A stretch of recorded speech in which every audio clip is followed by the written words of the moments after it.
Welcome बच्चों।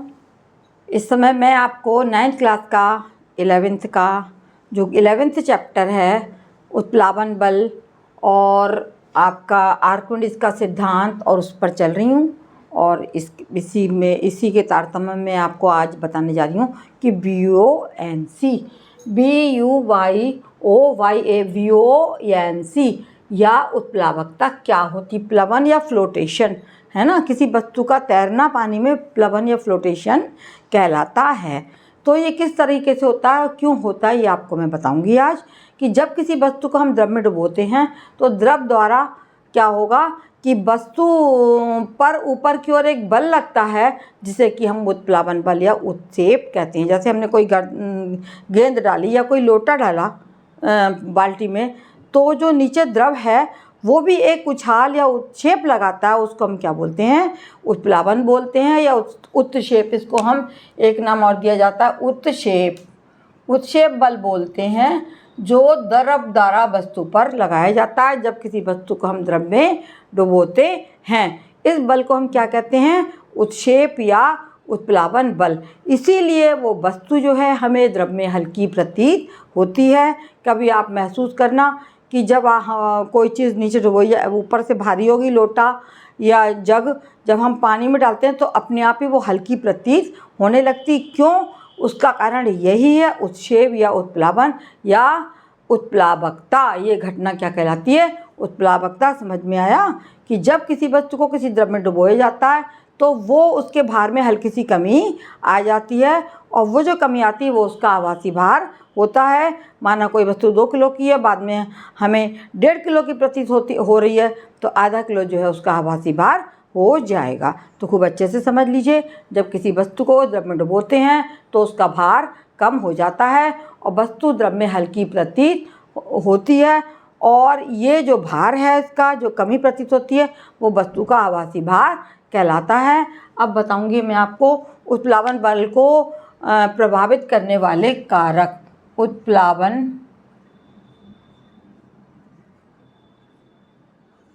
बल को प्रभावित करने वाले कारक।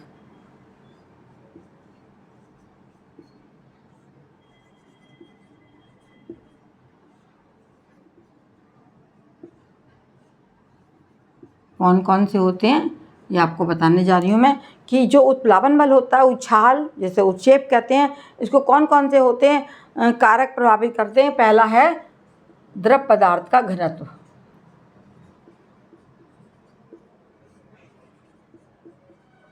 अच्छी तरीके से समझ लीजिए, घनत्व क्या होता है, घन का भार।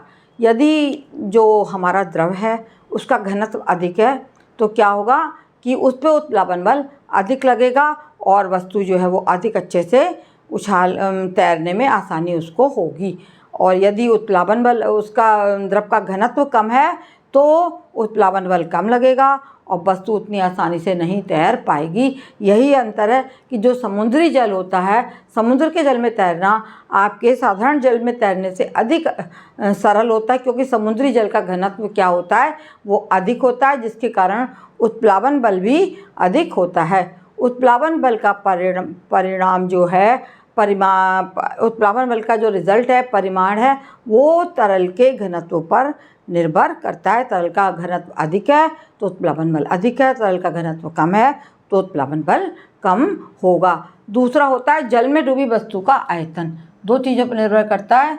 द्रव में जब हम वस्तु को डुबोएंगे तो द्रव में डूबी वस्तु का आयतन, डूबी वस्तु का आयतन भी निर्भर करता है तैरने पर, है ना। आयतन ये किस तरह निर्भर करता है ये बताने जा रही हूँ मैं आपको। द्रव में डूबी वस्तु का आयतन भी निर्भर करता है।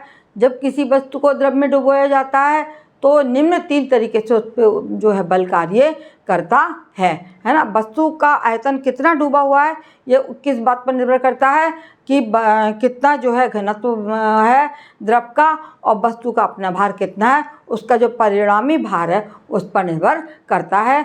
यदि वस्तु का भार नीचे अधिक है और उत्प्लावन बल कम है तो क्या होगा, वस्तु नीचे की ओर डूब जाएगी द्रव में, है ना। 2 चीज़ें, वस्तु का आयतन और दूसरी चीज़ क्या है, उत्प्लावन बल। यदि आयतन, वस्तु का आयतन, और दूसरी चीज़ है उत्प्लावन बल। उत्प्लावन बल, इसको समझो कैसे होता है ये। यदि वस्तु का भार, आयतन अधिक है, भार अधिक है, तो क्या होगा कि वस्तु जो है, जल में 3 स्थितियाँ होती हैं। जब वस्तु का भार अधिक होगा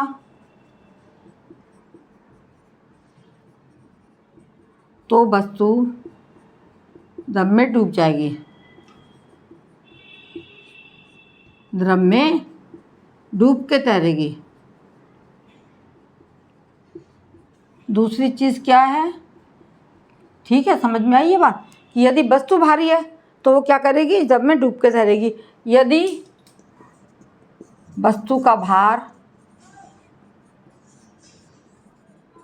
व उत्प्लावन बल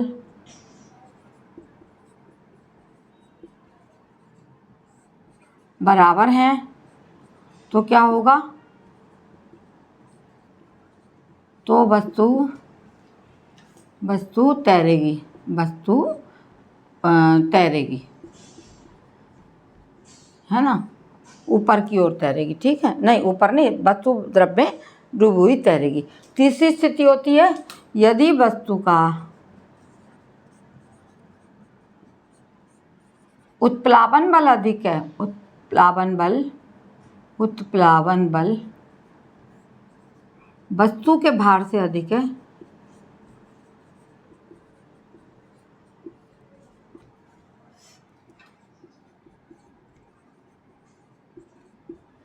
तो वस्तु ऊपर की ओर तैरेगी। तीनों स्थितियां हैं, यही नियम है इसके तैरने का वस्तु के, कि यदि भार अधिक है वस्तु का तो नीचे को डूब के तैरेगी, यदि उत्प्लावन बल और भार बराबर है तो बीच में तैरेगी।